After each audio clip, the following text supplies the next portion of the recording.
జై శ్రీరామ్. 2022 నుంచి 2025 మే వరకు మొత్తం 16 ప్రిడిక్షన్స్ అనేవి ప్రూవన్ అయ్యాయి.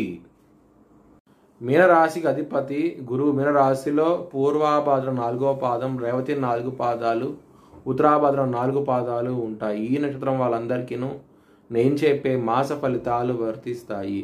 ఈ మాసంలో లగ్నాధిపతి అయిన గురువు 4వ స్థానంలో ఉన్నారు మరియు గురు దృష్టి 10వ స్థానం మీద ఉన్నది. ప్రమోషన్స్ వచ్చే అవకాశం ఎక్కువ, కెరియర్ పరంగా చాలా ఆనందంగా ఉంటారు.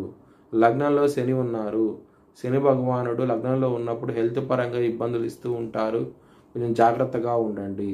6వ స్థానం అధిపతి అయిన సూర్యుడు వృషభ రాశిలో ఉన్నారు, 3వ స్థానంలో ఉన్నారు. శని దృష్టి వృషభ రాశి మీద ఉన్నది, సూర్యుడి మీద ఉన్నది. జూన్ 14వ తారీఖు వరకు శత్రువులతో విభేదాలు వస్తాయి, కొంచెం జాగ్రత్తగా ఉండండి. జూన్ 14వ తారీఖు తర్వాత నుంచి మీకు మంచి డెవలప్మెంట్స్ అంటూ ఉంటారు. శత్రువుల నుంచి విజయం సాధిస్తారు, చాలా ఆనందంగా ఉంటారు. 7వ స్థానం అధిపతి అయిన బుధుడు ఇక్కడ జూన్ 6వ తారీఖు వరకు సూర్యుడితో కలిసి ఉన్నారు మరియు శని దృష్టి కూడా బుధుడి మీద ఉన్నది. మ్యారేజ్ పరంగా ఇబ్బందులు ఉంటాయి మరియు శని దృష్టి 7వ స్థానం మీద ఉన్నది. కొంచెం జాగ్రత్తగా ఉండండి. మ్యారేజ్ పరంగా ఫ్లక్చుయేషన్స్ వచ్చే అవకాశం ఎక్కువగా ఉన్నది. మ్యారేజ్ లైఫ్ అనేది కొంచెం ఇబ్బందికరంగా ఉండబోతోంది ఈ మాసం అనేది. బిజినెస్ పరంగా మాత్రం ఎక్సలెంట్ డెవలప్మెంట్స్ అంటూ ఉంటాయి. జూన్ 6వ తారీఖు నుంచి జూన్ 22వ తారీఖు వరకు పెట్టుబడి అనేది ఎక్కువ పెట్టండి, మంచి లాభాలు అంటూ ఉంటాయి. బిజినెస్ని ఎక్స్పాన్షన్ చేయగలుగుతారు, చాలా ఆనందంగా ఉంటారు. లవర్స్కి మాత్రం జూన్ 6వ తారీఖు వరకు కొంచెం ఇబ్బందులు ఉంటాయి. జూన్ 7వ తారీఖు నుంచి మీ లవ్ ప్రపోజ్ చేయండి, మీ పార్ట్నర్కి యాక్సెప్ట్ చేసే అవకాశాలు ఎక్కువగా ఉన్నాయి, చాలా ఆనందంగా ఉంటారు. ఉద్యోగాల్లో మీకు ప్రమోషన్స్, అవార్డ్స్, రివార్డ్స్ వచ్చే అవకాశాలు ఎక్కువగా ఉన్నాయి. హెల్త్ పరంగా మాత్రం కొంచెం జాగ్రత్తగా ఉండండి.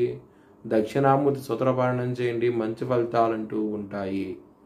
12వ స్థానంలో రాహు ఉన్నారు, వ్యయ స్థానంలో ఉన్నారు. రాహు వ్యయ స్థానంలో ఉన్నప్పుడు ఖర్చులు అనేది అధికంగా ఉంటాయి. ఇక్కడ 6వ స్థానంలోకి కుజుడు రాబోతున్నారు.